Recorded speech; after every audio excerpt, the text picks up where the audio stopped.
नमस्कार मंडळी.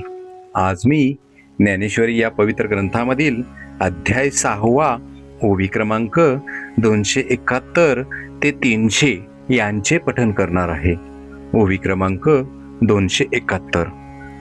ऐके प्राणाचा हातू धरुनी, गगनाची पावटी करुनी, मध्यमेचे नी दादराहुनी हृदया आली. याचा अर्थ, पहा की प्राणवायूचा हात धरून व हृदयाकाशाच्या पायऱ्या करून सुषुम्नेच्या जिन्याने हृदयात आलेली. ओवी क्रमांक 272. ते कुंडलिनी जगदंबा, जे चैतन्य चक्रवर्तीची शोभा, जया विश्वबीजाची ये कोंभा सावली केली. याचा अर्थ, व जीवात्म्याला शोभा देणारी जी कुंडलिनी जगदंबा, ती जगतबीजाचा कोंब म्हणजे गाभा, जो जीव त्याच्यावर सावली धरते. ओवी क्रमांक 273. जे शून्य लिंगाची पिंडी, जे परमात्मया शिवाची करंडी, जे प्रणवाची उघडी जन्मभूमी. याचा अर्थ, जी निराकार ब्रह्माची साकार मूर्ती, जी परमात्म्या शिवाची संबळी, जी ओंकाराची केवळ जन्मभूमीच होय. ओवी क्रमांक 274. हे असो ते कुंडलिनी बाळी, हृदया तू आली, अनुहताची बोली चावळे ते. याचा अर्थ, आणखी काय सांगावे, ती कुंडलिनी बाळी हृदयात आली म्हणजे अखंड ओंकाराचा ध्वनी होऊ लागतो. ओवी क्रमांक 275. शक्तीची या अंगा लागले, बुद्धीचे चैतन्य होते जाहले, ते तेने आई किले आळू माळू. याचा अर्थ, त्या कुंडलिनीच्या जवळ बुद्धी असल्यामुळे तिच्या कानावर किंचित ओंकाराचा ध्वनी जातो. ओवी क्रमांक 276. घोषाच्या कुंडी, नादचित्रांची रुपडी, प्राणवाची या मोडी रेखिली ऐसी. याचा अर्थ, घोषाच्या कुंडीत ध्वनी व नादरूपी ओंकाराच्या आकाराची रेखलेली अशी रूपे उमटतात. ओवी क्रमांक 277. हेची कल्पावे तरी जाणिजे, परी कल्पिते कैची आणिजे, तरी नेनो काय गाजे तिचे ठाई. याचा अर्थ, या गोष्टी कल्पनेनेच जाणता येतात, परंतु कल्पना करणारा कोठून आणावा, कारण त्याचे जीवात्म्याशी ऐक्य झाले असते. म्हणून त्या हृदयकाशात कसली गर्जना होते ती काही समजत नाही. ओवी क्रमांक 278. विसरोनी गेलो अर्जुना, जव नाशू नाही पवना, तव वाचा आथी गगना म्हणोनी घुमे. याचा अर्थ, अर्जुना, मी तुला एक गोष्ट सांगण्याची विसरलो. ती कुठली तर, जोपर्यंत प्राण, अपान वगैरे वायूंचा नाश होत नाही तोपर्यंत हृदयाकाशाला वाचा असते आणि म्हणूनच शब्द निर्माण होतो. ओवी क्रमांक 279. तया अनाहताचे निमेघे, आकाश दुमदुमो लागे, तव ब्रह्मस्थानींचे बेगे सहज फिटे. याचा अर्थ, त्या अखंड ओंकाराच्या मेघासारख्या ध्वनीने हृदयाकाश दुमदुमू लागते, तेव्हा ब्रह्मरंध्राची खिडकी सहज उघडते. ओवी क्रमांक 280. ऐके कमळ गर्भाकारे, जे महदाकाश दुसरे, जेथ चैतन्ये अधातुरे करोनी आसीजे. याचा अर्थ, पहा की कमळातील पोकळीप्रमाणे हृदयाकाशात जी पोकळ जागा असते तेथे चैतन्य हे अधांतरी वास करते. ओवी क्रमांक 281. तया हृदयाच्या परिवरी, कुंडलिनीया परमेश्वरी, तेजाची शिदोरी विनियोगिली. याचा अर्थ, त्या आत्म्याच्या घरी कुंडलिनी परमेश्वरी पाहुणी आल्यावर तेज रूपाची मेजवानी दिली. ओवी क्रमांक 282. बुद्धीचे निशाके, हात बोने निके, द्वैत तेथ न देखे, तैसे केले. याचा अर्थ त्यावेळेस बुद्धिरूप भाजीसह ताट वाढून की ज्यात द्वैताचा भास देखील होऊ नये अशी मेजवानी दिली. ओवी क्रमांक 283 आणि 284. निजकांती हरविली, मग प्राणूची केवळ जाहली, ते वेळी कैसी गमली, म्हणावी पा. हो का जे पवनाची पुतळी, पांघुरली होती सोनसळी, ते फेडून या वेगळी, ठेविली तिया. याचा अर्थ कुंडलिनी आपले तेजरूप कांती टाकून वायुरूप बनली.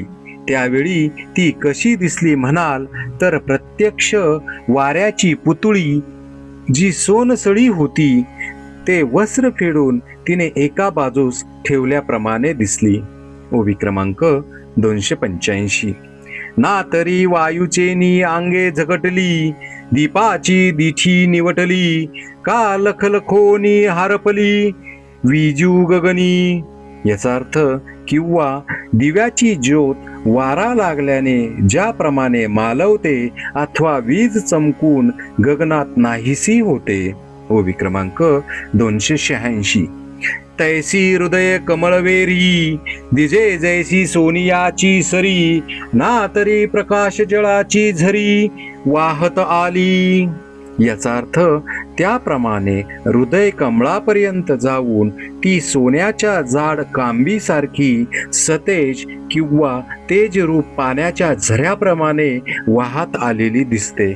ओवी क्रमांक 287.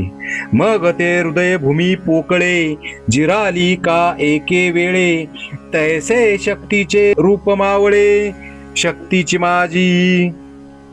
याचा अर्थ मग ती हृदयरूप भुसभुशीत भूमीत एकाएकी जिरते तेव्हा कुंडलिनी शक्तीचे रूप शक्तीतच लय पावते. ओवी क्रमांक 288. तेव्हा तरी शक्तीची म्हणजे एरवी तो प्राणू केवळ जाणिजे, आता अनाद बिंदूने निजे कळा ज्योती. याचा अर्थ अशी स्थिती झाल्यावर हिला शक्तीच म्हणावयाचे. एरवी ती खरेच प्राणच होय, परंतु त्यावेळेस ध्वनी कळा ज्योती ही नाहीसी होतात. ओवी क्रमांक 289. मनाचा हन मारू, का पवनाचा आधारू, ध्यानाचा आदरू नाही परी. याचा अर्थ नंतर मन जिंकणे, वायूचे अधर राहणे किंवा ध्यान करणे हेही नाहीसी होतात. ओवी क्रमांक 290. हे कल्पना घे सांडी, ते नाही इये परवडी, हे महाभूतांची फुडी, आटनी देखा. याचा अर्थ आणि कल्पना घेणे व सोडणे ही खटपट नाहीसी होते, असे व्यवहार बंद होतात. म्हणून कुंडलिनी ही केवळ पंचमहाभूते आटण्याची मूस होय. ओवी क्रमांक 291. पिंडे पिंडाचा ग्रासू, तो हा नाथ संकेतीचा दंशू, परी दावुनी गेला उद्देशू महाविष्णू. याचा अर्थ शरीराने शरीर नाहीसे करणे हा योगशास्त्राचे नाथ जे शंकर त्यांनी केलेल्या सिद्धांताचा अभिप्राय होय. त्याचा श्री महाविष्णूंनी उद्देश दर्शित केला. ओवी क्रमांक 292. तया ध्वनिताचे केने सोडुनी, यथार्थाची घडी झाडुनी, उपलविली म्या जाणुनी, ग्राहिक स्रोते. याचा अर्थ श्री ज्ञानेश्वर महाराज म्हणतात त्या महाविष्णूच्या संकेताचे गाठोडे सोडून व यथार्थ रूप वस्त्राची घडी झाडून श्रोते हेच या मालाचे गिऱ्हाईक आहेत असे जाणून मी ती त्यांच्या पुढे मांडून ठेवली. ओवी क्रमांक 293. ऐके शक्तीचे तेज जेव्हा लोपे, तेथ देहाचे रूप हरपे, मग तो डोळ्या माझी लपे, जगाची या. याचा अर्थ पहा की ज्या वेळेस शक्तीचे तेज नाहीसे होते त्यावेळेस देहाचे रूप नाहीसे होते आणि तो योगी इतके सूक्ष्म रूप धारण करीतो की तो लोकास दिसेनासा होतो. ओवी क्रमांक 294. एरवी आदिलाची ऐसे सावयव तरी दिसे, परी वायूंचे का जैसे वळिले होय. याचा अर्थ एरवी ते शरीर पूर्वीप्रमाणेच सावयव असते, परंतु जणू काय केवळ वायूंचेच बनलेले असते. ओवी क्रमांक 295. ना तरी कर्दळीचा गाभा, बुंथी सांडोनी उभा, का अवयवची नभा उदयला तो. याचा अर्थ किंवा केळीची सोपटे काढून त्याचा गाभा उभा केला म्हणजे जसे काहीच उरत नाही, किंवा आकाशालाच जसे अवयव फुटावे तसे त्याचे अवयव असून नसल्याप्रमाणे असतात. ओवी क्रमांक 296. तैसे होय शरीर, ते ते म्हणजे खेचर, हे पद होता चमत्कार पिंडजनी. याचा अर्थ जेव्हा त्याचे तसे शरीर बनते तेव्हा त्याला आकाशात संचार करणारा असे म्हणतात. ही सिद्धी प्राप्त झाल्यावर शरीरधारी लोकांना तो मोठा चमत्कार वाटतो. ओवी क्रमांक 297. देखे साधुक निघोनी जाये, मागा पाऊलांची ओळ राहे, तेथ ठाई ठाई होय अनिमादिक. याचा अर्थ पहा, योग साध्य करणारा साधक चालून गेल्यावर पाठीमागे पावले उमटतात, त्या प्रत्येक पावलाच्या ठिकाणी अनिमादिक सिद्धी हात जोडून उभ्या असतात. ओवी क्रमांक 298. परी तेने काय काज आपनया, अवधारी ऐसा धनंजया, लोप आथी भूतत्रया देहींचा देही. याचा अर्थ परंतु धनंजया ऐक, त्या अनिमादिक सिद्धीशी आपल्याला काय करायचे आहे. पृथ्वी, आप, तेज या 3 भूतांचा देहातल्या देहातच लोप होतो. ओवी क्रमांक 299. पृथ्वी ते आप विरवी, आपा ते तेज जिरवी, तेजा ते पवनू हरवी हृदया माझी. याचा अर्थ पृथ्वीला जल विरवते, जलाला अग्नी जिरवतो आणि हृदयात अग्नीचा नाश वायू करीतो. ओवी क्रमांक 300. पाठी आपण एकला उरे, परी शरीराचे नी अनुकारे, मग तोही निगे अंतरे गगना मिळे. याचा अर्थ पाठीमागे एकटा वायू आपण उरतो, तो शरीराचे आकृतीने असतो, पण तोही काही वेळाने निघून आकाशाला जाऊन मिळतो. श्री संत ज्ञानेश्वर महाराज की जय.